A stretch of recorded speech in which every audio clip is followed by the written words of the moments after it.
This podcast is for professional voice teachers to answer the question, how do I grow my teaching business and even break out of that one-on-one lesson model so that I can reach and teach who I want whenever I want. I'm your host, Allie Tyler, voice teacher of over a decade and marketing and business coach for fellow voice teachers. Welcome to the Voicepreneur Podcast. Hello, voice teacher. Welcome back to another episode of the Voicepreneur Podcast. Thank you as always for tuning in. I am always so excited to bring you these episodes. And this one in particular, well, I wasn't going to share it, but then I was like, you know what? I think people might want to know this. The lesson was really in how and why I lost $2,000 when I launched my first online singing course. So I wanted to spill the tea. Also, can we just take a moment and talk about that phrase for a second? I don't know where this phrase came from. Is this always been popular? I said this recently to my husband. He was like, what is spill the tea? And I'm like, oh my gosh, that's actually funny that you say that because I've been seeing that all over the place too, but I didn't really know what it meant either. I had to literally look it up. Okay, so I'm gonna be cool. I wanted to spill the tea about I wanted to spill the tea over. I wanted to spill the tea. See, I don't even know what the preposition is. What do you say? I wanted to spill the tea over, on? I wanted to spill the tea about. Oh my gosh, I'm just going to cut this phrase. I have no idea what I'm trying to say. I wanted to share what it was like to make my first online singing course. So if you ever want to make an online singing course, this episode is for you. I hope that this is relevant for you because this is my experience when I made my first one. And let me tell you, I've made a lot of courses. I think I counted it recently. This will be coming up here, the Voicepreneur program, my 11th course. Oh my gosh, that's so exciting. And I love the number 11. So I've made 11 courses, which is so awesome. And I feel like when I look back on that very first experience, it all makes so much sense why I lost so much money and what happened. But I had to go through a lot of years of experience to really get that picture later. And of course, we all know that that's how life works, right? Where when something happens that can feel devastating or hard or challenging, sometimes we can't see what the reason is, right? And not to say that we should all follow that silly cliche, everything happens for a reason, although I do believe that, but it's more that oftentimes we can't see the lessons in those experiences until we ourselves have grown a little bit, right? And then we can look back and be like, oh yeah, totally. I see what was happening there. So that's what this experience is for me. And I gotta be honest with you.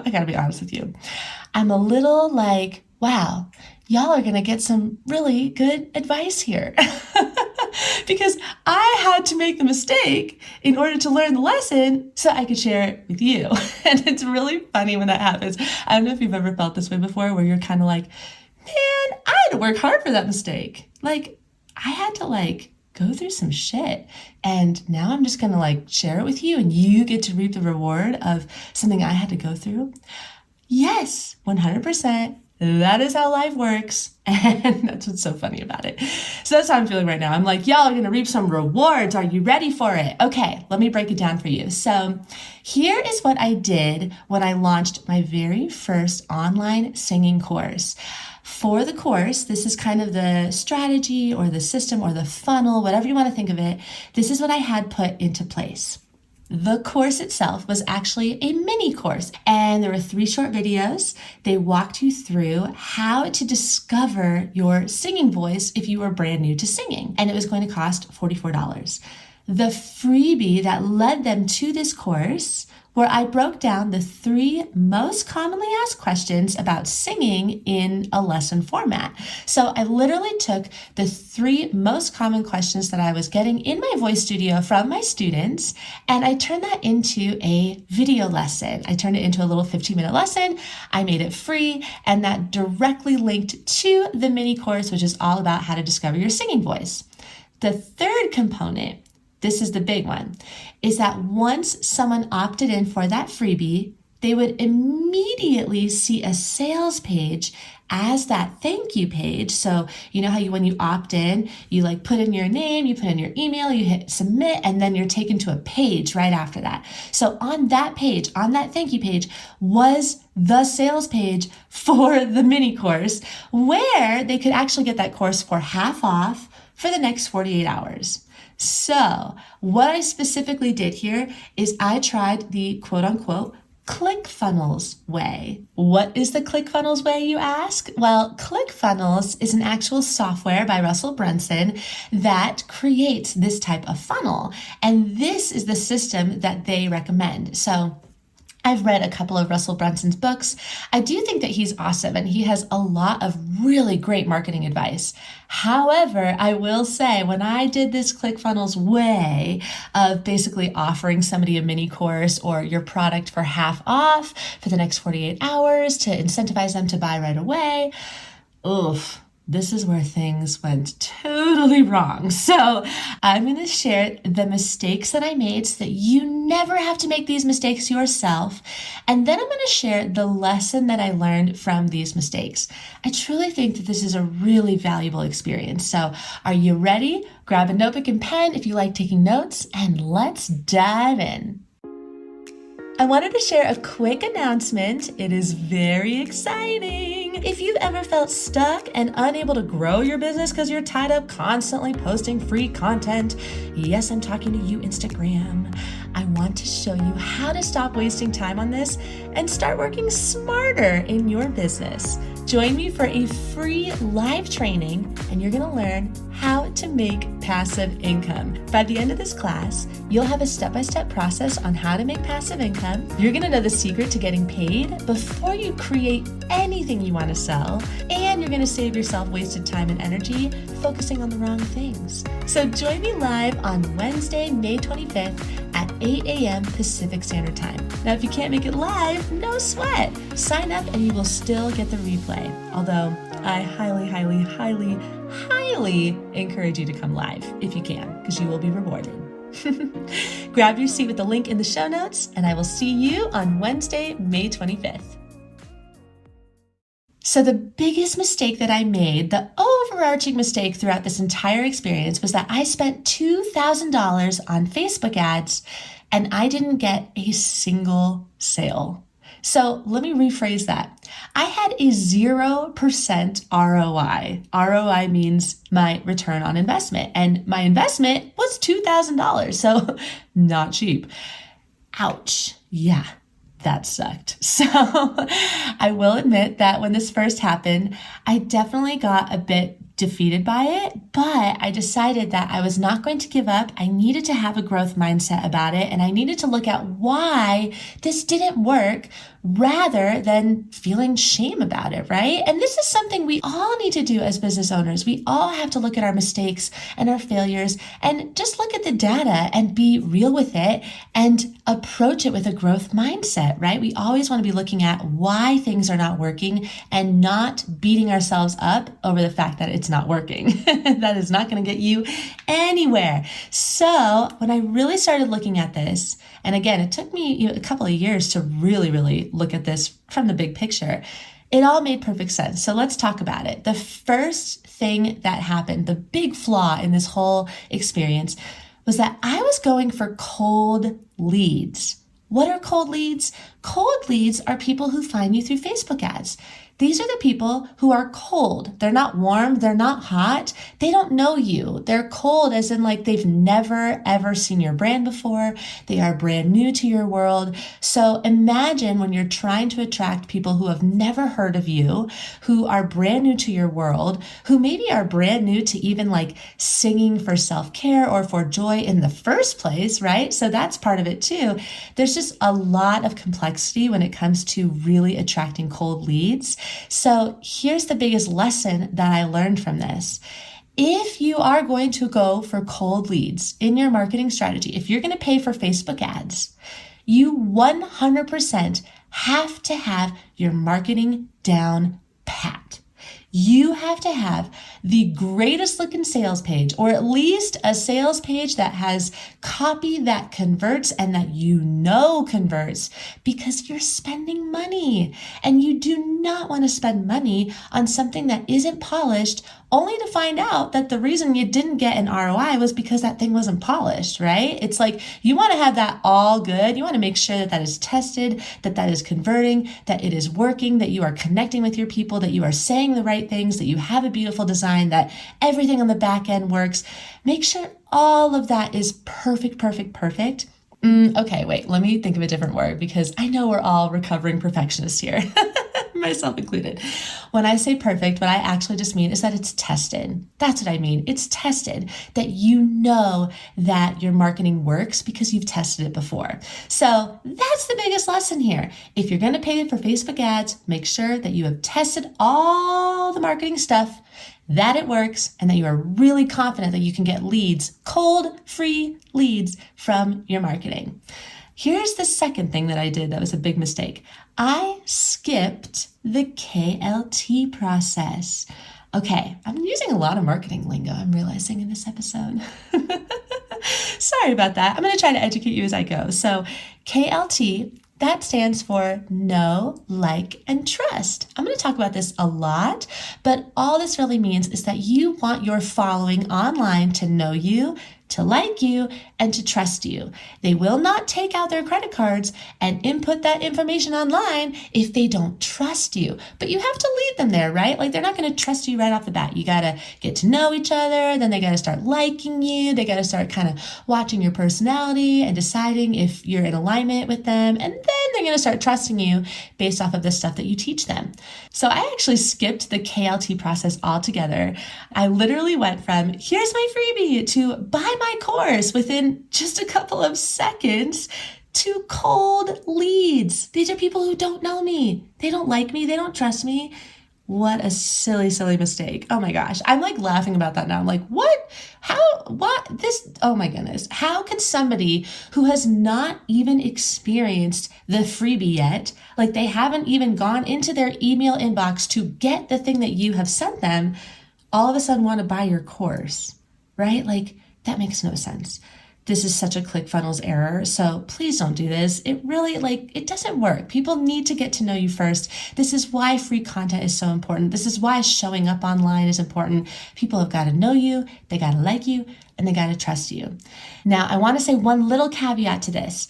Unless it is connected to the actual freebie itself, meaning let's say you have your freebie is some sort of training or a video or a masterclass, and after you have taught them something super valuable, you try to sell them right away, that is probably going to be fine because you focused on building that KLT relationship first, right? You were focused on, okay, in order for them to buy from me, they got to get to know me and like me and trust me. So I'm going to educate the crap out of them and I'm going to wow them with this training. And then I'm going to sell them something. That's fine, right? You see the difference? So you want to make sure that you are building trust with them first before you sell to them. This leads me to the third big thing that I learned from this experience, the third big mistake that I made. And this is a very, very subtle one. So listen carefully. My freebie did not work. It didn't work. And this is something you really got to look at too when you're looking at the data is how well is the actual freebie converting? What I mean by that is if you are emailing somebody a gift, let's say it's a video lesson like I did, how many people are clicking on the thing and watching the video? You can also even track how long they are actually watching that video for, depending on the type of software that you're using, right? So you can really look at this and see whether or not your freebie is working. And for me, I noticed that mine was not working. I had really low watch views. People were not getting through the entire video. And then because of this, they were not understanding the references that I was making in the emails thereafter. So for example, some of the references I was using were things like, let the breath in, not take a deep breath, which is kind of a philosophy I like to teach about breathing as a voice teacher, right? Things where if they had not watched that video, they'd be like, huh, what is she talking about? So lots of errors here. Now, why were people not watching the video? Okay, let's think about this for a second. The video was asking people to set aside 15 minutes to sing out loud. That is not an easy thing for people to do unless they happen to be in the right moment, in the right time. Like maybe they downloaded that thing in their car and then they had, a 20-minute ride that they had to go do. So it was really easy for them to just press play in the car and sing along in the car. Unless it was that miraculous situation, there is really no other situation where people were going to actually set aside 15 minutes right away and then find a space in their home where they felt comfortable singing out loud, potentially in front of other people, while watching this video. So the actual delivery of the experience was not clicking for people. And that was something I really needed to look at.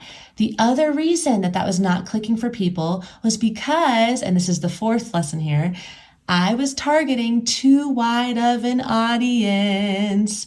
I did not target my ideal student. And if you are listening to this and you are struggling with that, I urge you to go listen to the previous episodes on how to do this, because this is a perfect example of why it matters, why you need to target and identify an ideal student. So here's what I did, and this is what totally messed me up. I thought to myself, well, since I teach high schoolers and I love high schoolers, why exclude them? We should invite them into the Facebook ad campaign. So I literally filled up my email list with high schoolers' emails names. Now, is that a bad thing? Not necessarily, but again, think about the process here. High schoolers don't have credit cards. So why on earth would they buy a program that is being slammed right in their face on that thank you page when they don't have credit cards, they haven't watched that video yet, and chances are they probably are not going to because they're high schoolers and they're busy watching videos on TikTok.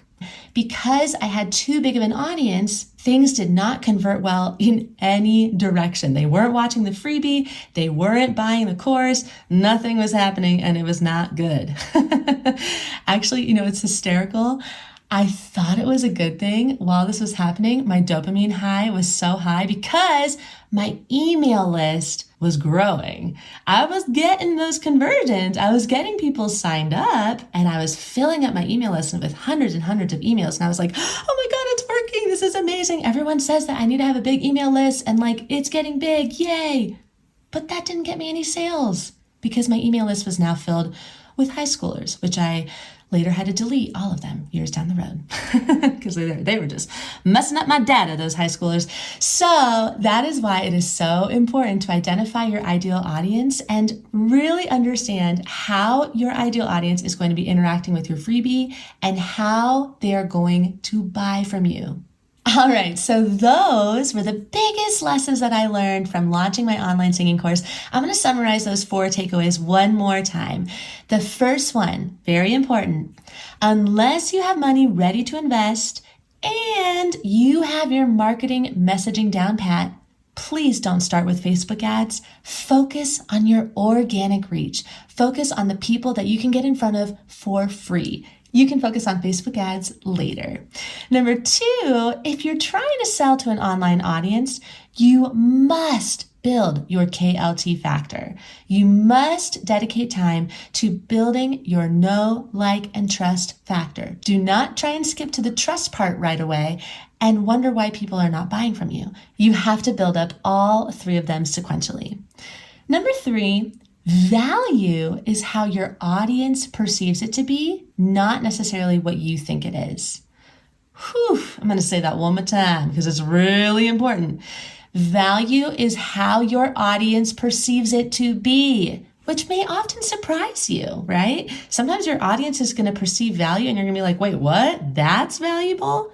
Yes, it is, because they think it's valuable and they're the most important people here. So if something isn't working, you either want to change the thing itself or you want to change the audience. Okay? Really think about that. It's a very important one.